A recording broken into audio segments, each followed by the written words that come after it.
Hi there, and thank you for joining us on the Overcomers Overcoming podcast. We feature those who are in the process of overcoming or have overcome any type of life encounter, life obstacle that at the time seemed to be almost insurmountable.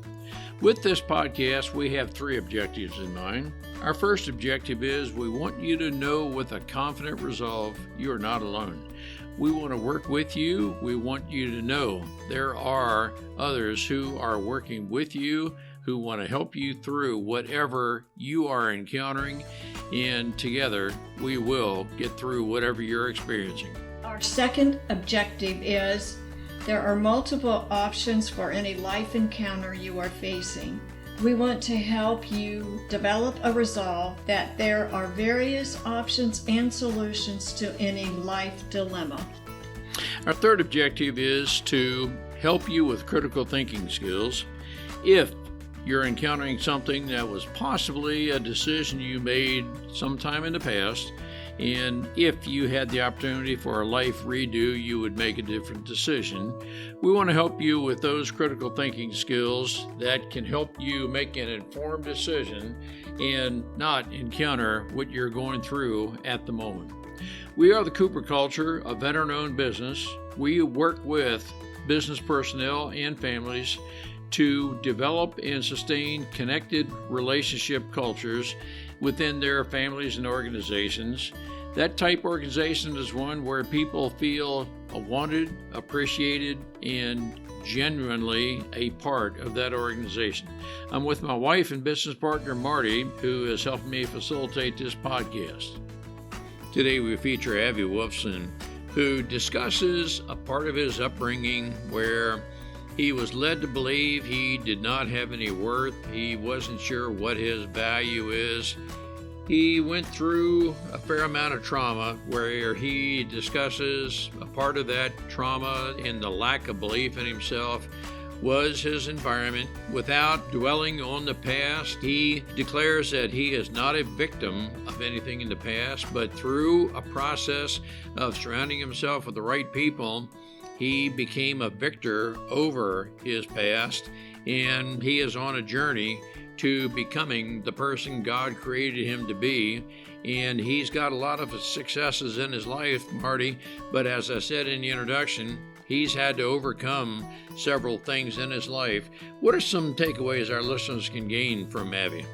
Ron, I ask Abby to talk to the person that is saying, if I would be a better person, if I would be a better child, if I would be better, my family wouldn't treat me this way. I wouldn't have the negative put on me. And he said, you have to realize you are a person with a purpose. Like you said, surround yourself with positive people. Find those people. They are out there. Realize how valuable you are within yourself. Abby is a real model of being a very valuable chain breaker. Let's listen and learn together. Abby, it is great to have you with us. Our listeners are going to be very interested in part of your life story. As I understand it, you are now a successful licensed realtor, a professional salesperson, best-selling author, and three-time axe throwing champion. However, in spite of, or let's say, even though you have reached that point, you had to overcome yourself to get to that point. Abby, I don't want to marginalize or minimize anything, but is that maybe somewhat accurate? That is absolutely accurate, Ron. Thank you and Marty for having me today. It's an honor to be on your podcast, and I really am grateful to you both and for your time and for having me on your show. Abby, it's great to have you with us. Can you somewhat, I'll just use the term, kind of at a 60-foot level, summarize what you had to get over yourself? We're not here to dwell on the past. We're not here to draw sympathy, but rather give our listeners just a kind of a top-level summary so they can identify with what you went through. Some of our listeners may be saying at this point, and now that I've heard Abby describe himself, that's me. 100%, Ron. What a lot of us don't realize is that when we grow up in our childhood, that inner child is something or someone that doesn't quite leave us entirely. We carry that through our adulthood. For me, that was coming to terms with and accepting different parts of myself that I needed to treat in order to get well and to grow and thrive. But so many of us, we try to suppress that. The best way I can explain that is one of the best books I read this past year. It's called Soul Blazing by Lisa Haisha. And she talks about transforming our inner saboteurs into superpowers. And these are very common things that we all have and we deal with. And she identifies 7 different ones. There's the victim, the egotist, the seductor, the joker, the fixer, the overthinker, and the judge. When I read this book, I immediately was able to identify things within my own self that I need to work on to overcome so I can be a more successful and better person. And to your point, we don't want to ruminate on being victimized, right? Because that is not how we grow into a healthy, stable individual that thrives in life, right? In the same token, trauma is a real thing. It is something that we need to face. And most of us in life, we all had to overcome some type of adversity. Another great book that I read by David Goggins, Can't Hurt Me, he talks about that as well, recognizing that that part of us in our childhood, whatever we had to overcome or go through, doesn't quite leave us, but we can choose whether or not we want to work through that or just suppress it, which doesn't make it go away. Thank you for that, Abby. Gosh, several things come to mind. And yes, we need the mindset that we are not a victim, but rather we're going to be a victor. And I'm not trying to play with words, but quite honestly, the victim attitude is, one, we're going to hang on to that and people owe me and so forth. And we can just waller in the mud on that kind of thing until and unless we develop the mindset that, no, I want to and I will be a victor. I need to be with the right people and think the right thoughts and those kinds of things. Ivy, you described a part of my life, and I want to ask you, as you reflect on your childhood, without blaming at all, but as you're being reflective only, do you know what it was? Or was it a series of things that maybe caused you to doubt and have very negative thoughts about yourself? Yeah. If I could identify them, these are things that I have worked on and feel that I've overcome them. But recognizing them, identifying them, and working through them in some way is how I got past that. For me, that was the environment in which I grew up in, where there were expectations about me that I knew for most of my life that I would never be able to meet those expectations. It wasn't a path I wanted to go down, but I don't know if force is the right word, but I was put into that position where very high expectations were put on me in terms of a lifestyle I didn't want, things that were expected of me, and trying to fix them and work through them. I didn't feel I had anybody to turn to. So I felt trapped for a long time.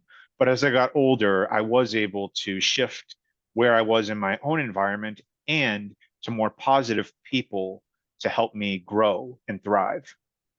I do not want to make any attempt to blame anyone, but I do know, as in my life, as I reflect on some of the things that made me feel a whole lot less than a very wholesome person, I can reflect on some things. You mentioned environment. For me, it was my family, and quite honestly, it was my father, who I think innocently, but yet made statements to me that he was somewhat the domineering type of person who made statements similar to, and in fact, in some cases, it was exactly, you should have known. I thought you knew. And that caused me to think, I don't know how I should have known. Who would have told me? And I thought about this, and my father being the dominant figure as he was, there's got to be something wrong with me. There's got to be something wrong. I'm dumb. I'm stupid. I don't have the ability to learn and so forth. Abby, this is not about me, but I will tell you that was some of my background. I just feel as if I resonate with a lot of what you're saying. Can you identify or just describe any of that again? We're not here to focus on the past, but just recognizing what you had to deal with to become the successful person you are. Yeah, 100%. And I feel like there's a great irony here in that we're entirely two different people, Ron. But in the same token, that was exactly my experience. My father was a dominating figure in my life for most of my childhood. And I was being stuffed into this box that I knew I didn't belong in. And that was quite damaging to me. Not to use that as an excuse, because now I look back and I see him for the person that he was, the good, the bad, and the ugly. And I'm not here to shame him or put him down, because I think that makes me less of a man. But in the same time, I will recognize somebody for who they are and say to myself, what happened wasn't okay. I dealt with it. I've overcome it. And I don't hold a grudge against him. There were a lot of feelings of anger when I look back at that. But one of my mentors said to me, forgive him. And I'm like, how can I do that? Like, after everything that he put me through, why would I forgive him? And I thought about that. And later I recognized Lewis Smedes once said, to forgive is to set a prisoner free and discover that prisoner was you. And I didn't want to be a prisoner to myself and my own feelings. And as hard as that was for me, because for many different reasons, similar to you, I'm sure, I wanted to be a better man than him. And so I've let that go. And I've accepted as that he didn't know any better. He didn't know how to be a good parent. And I'm not going to hold that against him. I've forgiven him. I've let this go. He's not somebody I want in my life. I don't respect him. And that's okay. And that's where I draw that line. And that's that. Abby, a lot of things come to mind as you said that, and it's just congratulations to you that you are what I call a chain breaker. You recognized what you did not want to carry forward. You recognized, okay, Dad, that's all you knew from your environment.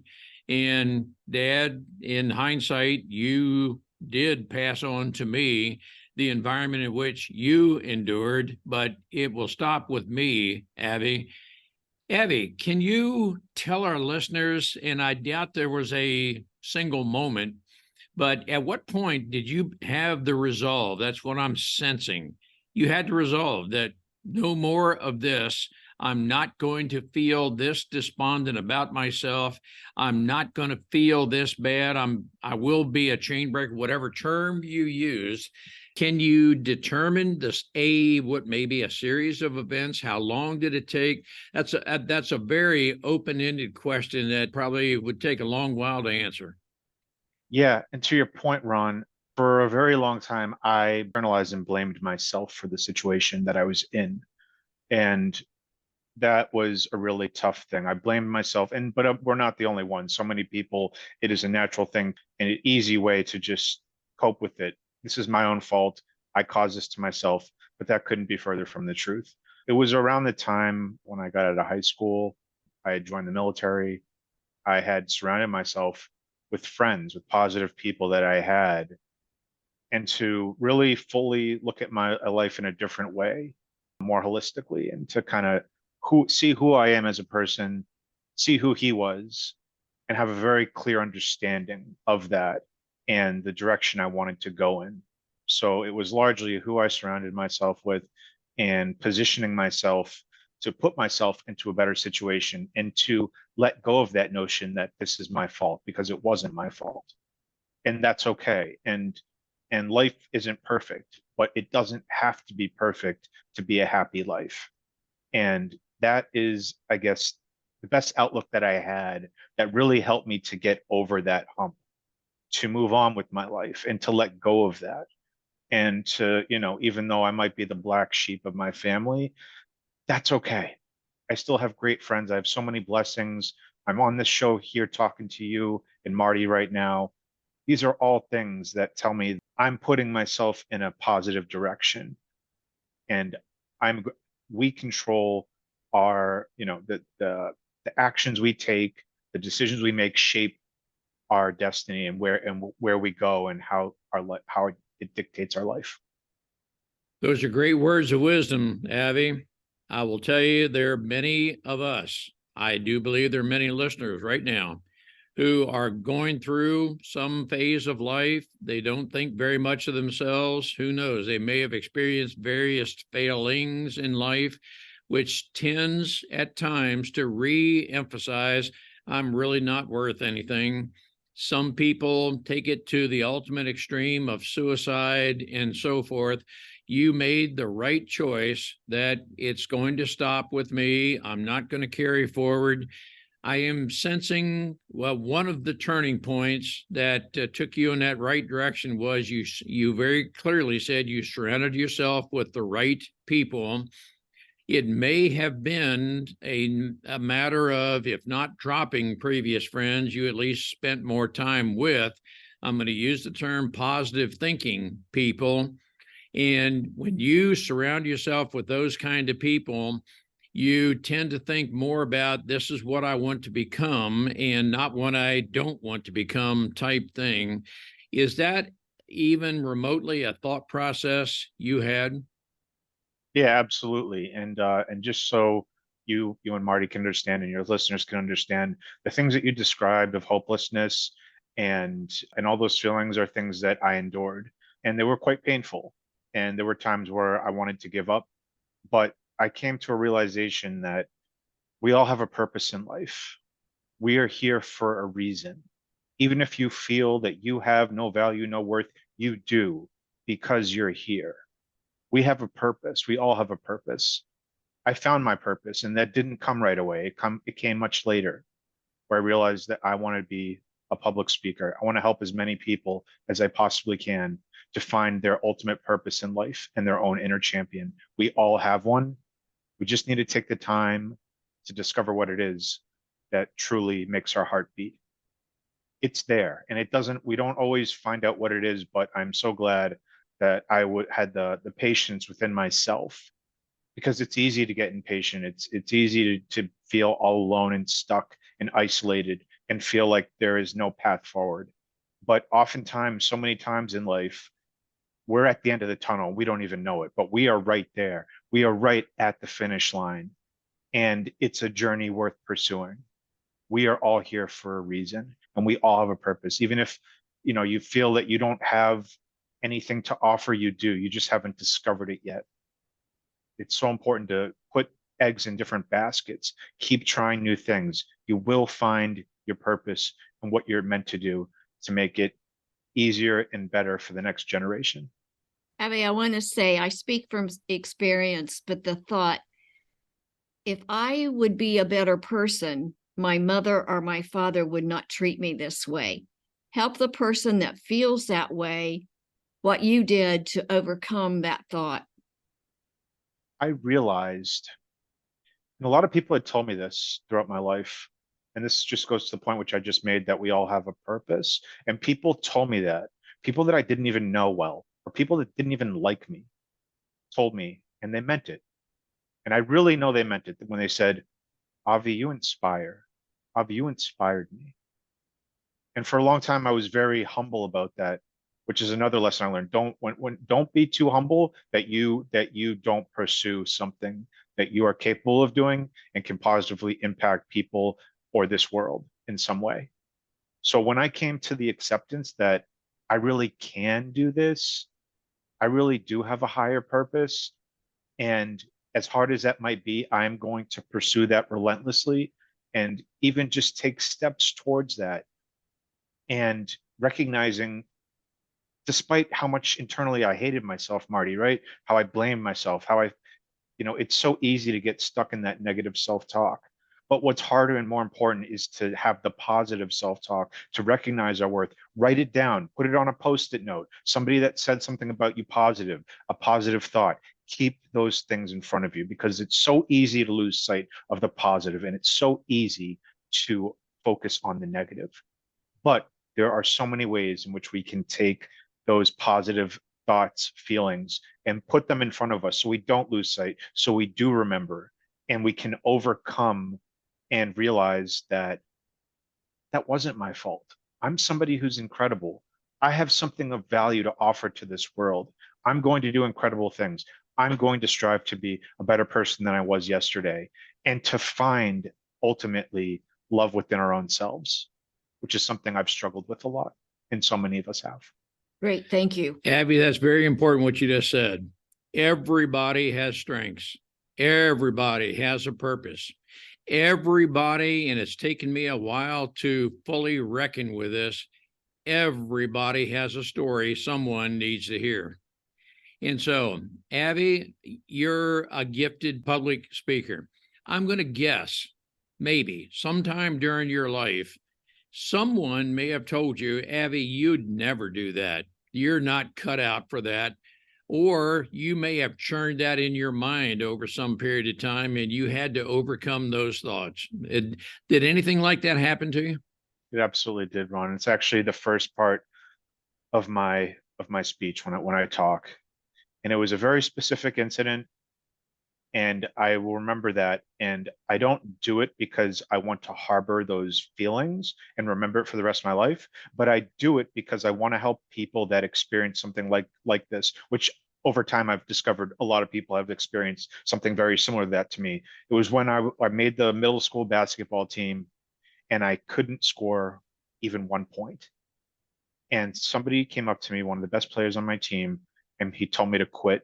And he did it in a very influential way and negative way that made me feel horrible about myself and that I'm a failure. Like it made me feel like I was a real failure in life. And I remember that. And I hold that story because so many people can relate to it and because I overcame it. Because years later, I became an axe throwing champion. And it wasn't a national championship. It wasn't anything huge, but it was so important to me that I found my self-worth. I found my value. I realized that I do have something to contribute positively to this world. That was, and it does, and I'm not saying that because you have to win some trophy in life to do that. That's not the point. The point is to find what it is. Because when I won that trophy, it wasn't it was that spark that I needed to not be that I'm just good at axe throwing, but like I can influence people. My favorite part of that was that I got to say a speech when I had won. And that is what brought me the biggest amount of enjoyment. And it opened my eyes and mind as to what's possible, what I'm capable of. Can you walk our listeners through a little bit of how long it may have taken, how much courage you may have had to surround yourself with the right people? You mentioned the term mentor. Marty and I are huge advocates of mentoring people. We know there's a world of people who have self-doubts. We frequently carry a mask that we're going to cover our inner feelings. And when we're alone, those negative feelings churn and so forth. But it's not until, and Abby, Marty, and I are believers that 4 of the most powerful words in the English language are, I believe in you.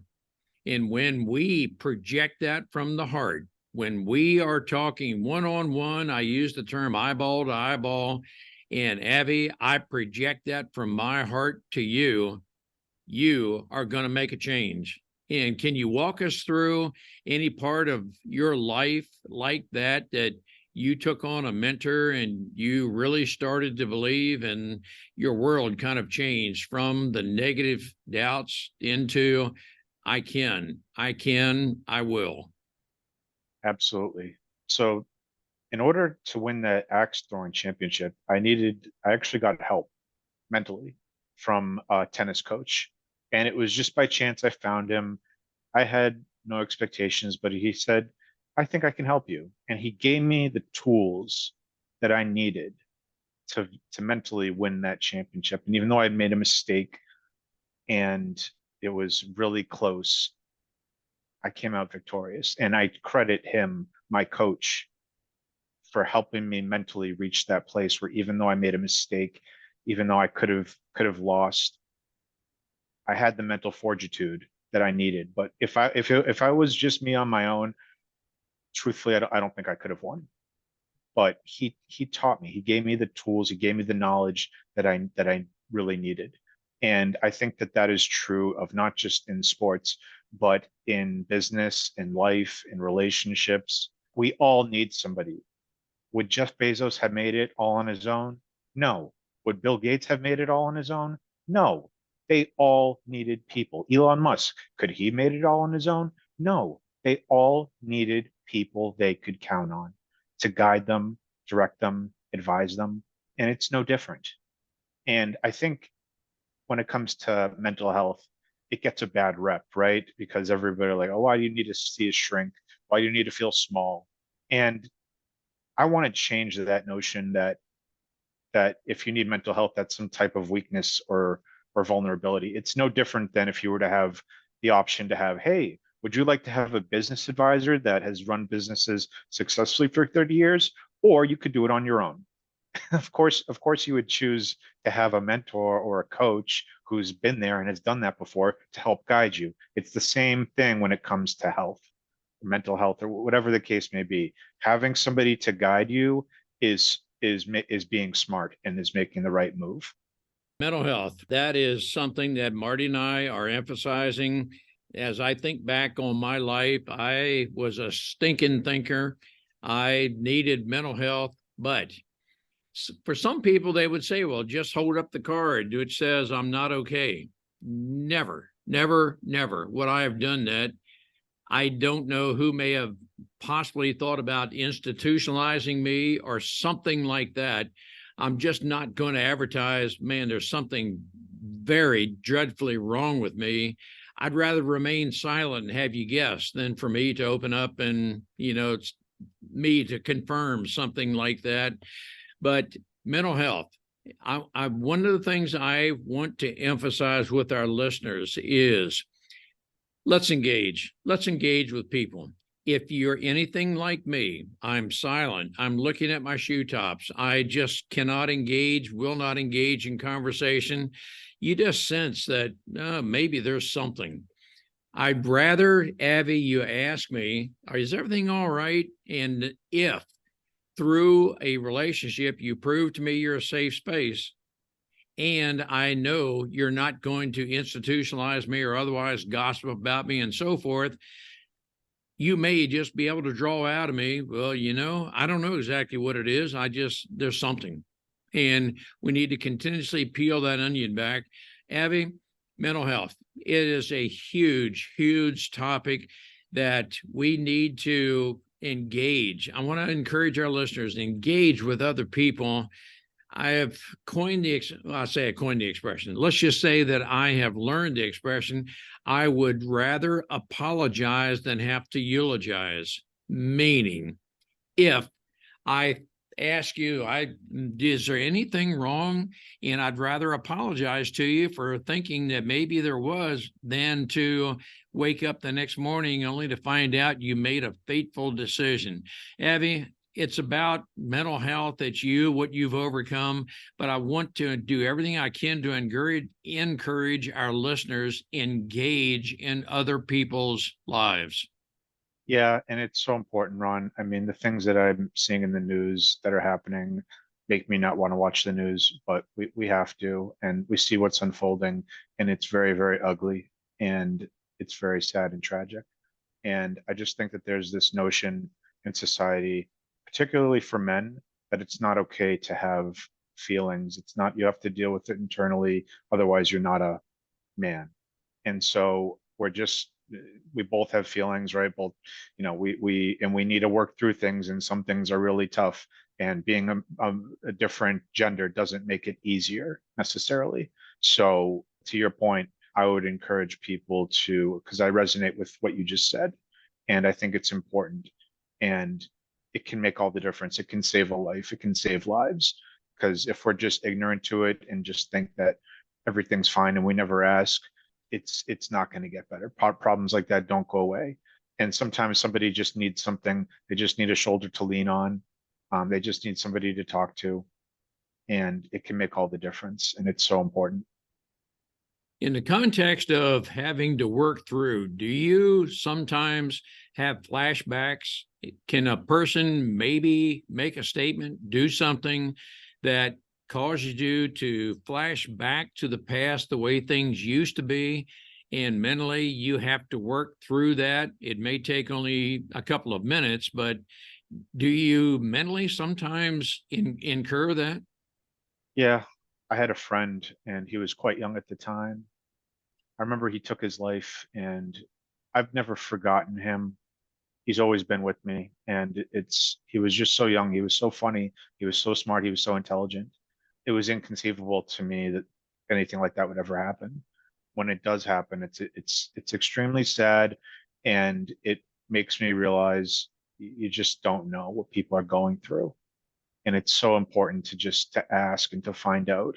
Because I sometimes I wonder if he would still be here if he just had somebody to talk to, and how important that is, and what a waste of life that was. He's never left me, but I just think that when this happens, people just become statistics. These statistics are people that had lives that affected other people and had something to bring to this world, and it ended early. And I think it's a shame and it's really sad. And I'd like to see more empathy towards other people, towards ourselves, to our friends, towards our family. But that's the type of change that I would like to see. I want to build on what you were saying just a little bit earlier. It is my belief we do not necessarily have to be a trained, licensed therapist or anything of that nature to just care about other people. Reach out, be willing to talk with, engage with another person. And many times we can help a person believe in themselves. I, for one, possibly you also, Abby, gosh, does anyone accept me? I don't know. I don't know if I have any worth, those kinds of things. And at any given time of life, you can just wonder, well, I'm not necessarily saying I'm suicidal, but I mean, we sometimes wonder, I don't know who would care if I'm here or not. And we just sometimes have those thoughts churn in our mind. And I wanted to encourage our listeners, engage with people and help them turn around those thoughts, which, if are negative long enough, could just continuously, it's like a rust eating through, it's like a cancer, just eat away at your life. And we deserve better than that. We deserve the good life. Abby, you're exuding that good life you've overcome. We need to help others to reach that point. And I want to encourage our listeners, you do not have to be a trained therapist for that person to know you care. You care. Some people may need therapy of which we're not qualified, but at least get a start and engage with that person. Those are my thoughts. No, I agree 100%, Ron. Just being a listening ear has value, and it can really just be helpful. Even if you can't make a person's problems go away, even just being there to listen, to say, I understand, I care, can make all the difference in the world. It does matter. It does make a difference. I think that's what, as a society, we really need right now, is to care about each other. Yeah, I think that's so important. You have a lot to offer our listeners. Abby, I'm going to ask you, it's a little bit unfair to ask you while we're recording. Would you consider coming back for at least one more episode to talk just a little bit more of how you gained, how you reached out, how you changed your circle of friends to have those positive people around you? Because I know I went through it. I know there's some of our listeners who are thinking, I don't even know how to get started with that. I don't know that I'm worth that. I don't know that. I don't even know I have any value. I don't know what my worth is, my purpose, my passion. I don't know any of that kind of stuff. Can you help our listeners work through some of those kind of things? Because I know some of us have those negative thoughts. I can, and I would be happy to. I think you have a lot of that to offer, Abby, and you've been through much life experience. And for some of us, it's a lifetime journey of learning. But as we go through life, as we experience, as we reflect, we're on the victory side of that, and we pass on to others how we overcame. And yes, we're growing together. Together is a very operative term for Marty and me. The more we surround ourselves with positive thinking people, the greater the likelihood we're going to be a success. Abby, you are that person. You have achieved a level of success, but you're on a journey to go even bigger and higher. That is my perception. 100% agreed, Ron. That's exactly what I'm going for, and very well said. Abby, we look forward to continuing our dialogue with you. We will be back for additional episodes. On behalf of our listeners, I want to thank you for the journey you are on, and we're going to do everything we can to encourage each other, and we're going to learn how to engage with people that maybe have a personality that they're so reserved we don't even know how to reach a person. And we will learn together just how we can effectively be a positive benefit to other people. Absolutely fantastic. Thank you so much, Ron. Thank you, Marty, for having me. Such an honor. Really enjoyed speaking with you both. Thank you, Abby. We appreciate having the opportunity to share our and our guests' life's experiences with you. The Cooper culture advances organizations to achieve and sustain high retention rates, connected communication, and trust through personality insights and principled leadership. You can contact us at our website, thecooperculture.com, and you can contact us directly at ron@thecooperculture.com or Marty, M-A-R-T-Y, at thecooperculture.com. We work with you to help assess aspects of your culture to advance the environment and people to their best performance. We do that through our staff of certified personal performance coaches, leadership trainers, keynote speakers, and DISC personality behavior experts. You can book a speaking engagement directly through our website by contacting us at ron@thecooperculture.com.